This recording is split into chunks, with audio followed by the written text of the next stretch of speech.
What if renewable energy had taken center stage after the 1973 oil crisis?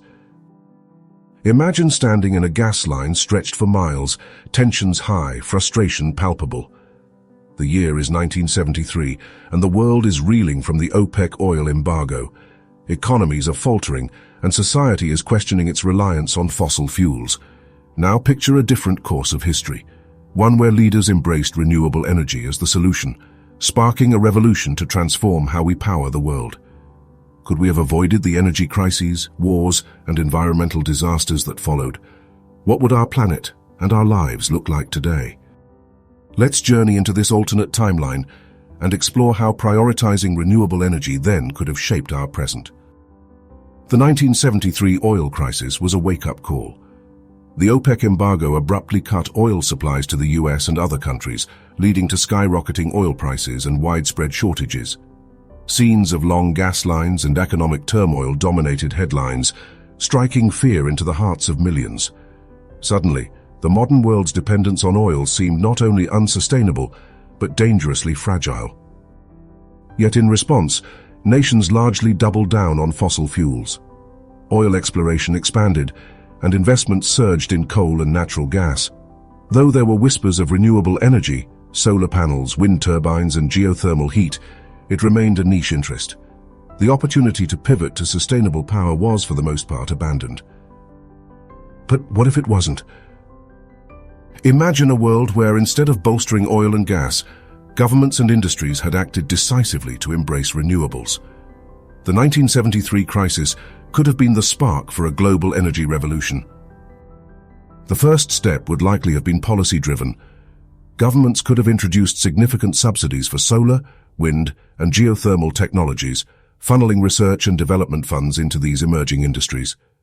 The solar panels in their infancy back then could have become affordable and efficient decades earlier. Massive wind farms might have sprung up across plains and coastlines worldwide. While this appetite for clean energy grew, nations might have prioritized international collaboration. Picture the formation of a renewable energy alliance, where countries exchanged resources, innovations, and expertise to fast-track a green future.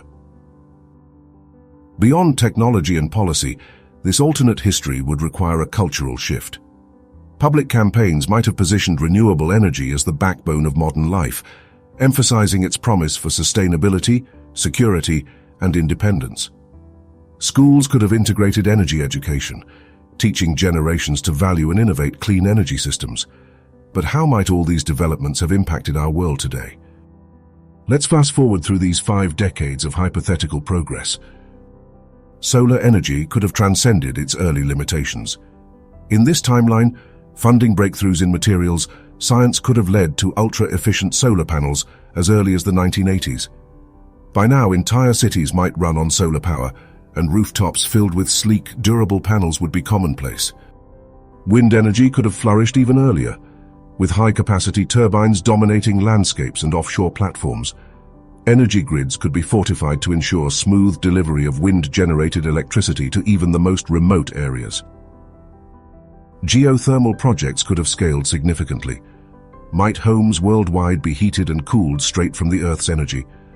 Entire industries could thrive on renewable heat, pushing fossil fuels further and further out of the equation. Perhaps the most exciting possibility is the discovery of entirely new energy sources.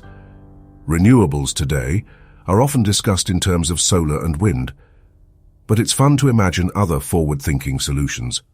What if tidal power, energy from ocean movements, became widespread, or space-based solar panels, orbiting Earth and transmitting energy wirelessly, were deployed by the 1990s?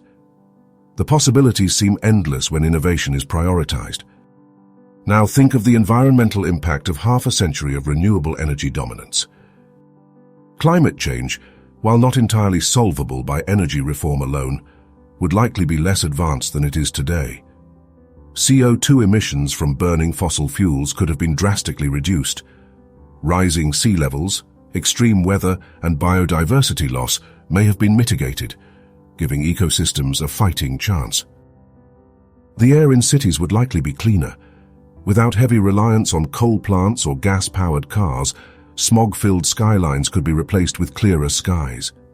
Oceans might be healthier too, spared from oil spills that devastate marine life. This green world is one where sustainability isn't a trend, it's the norm. Now shift to geopolitics.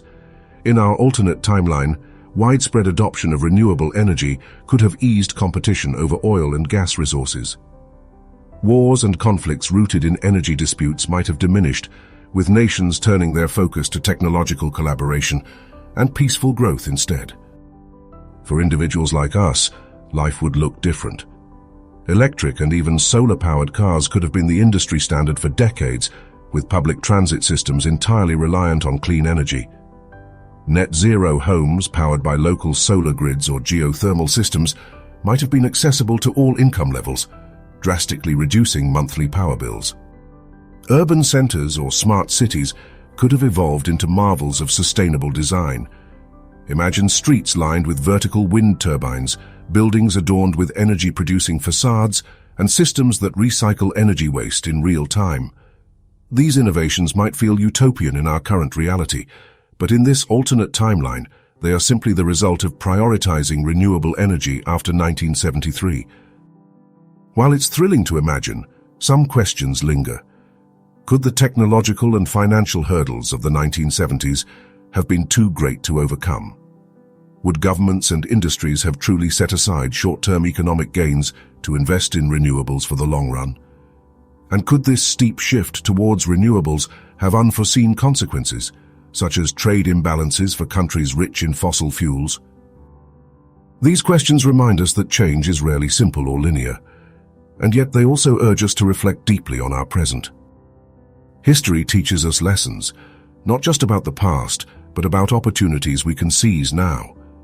As we grapple with energy crises and climate challenges today, this alternate history reminds us of the power of decisive action.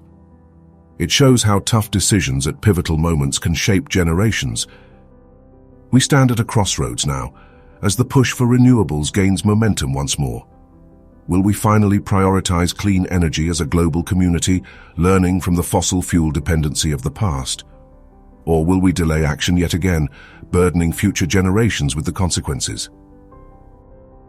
This what-if scenario tells us as much about the past as it does about the future.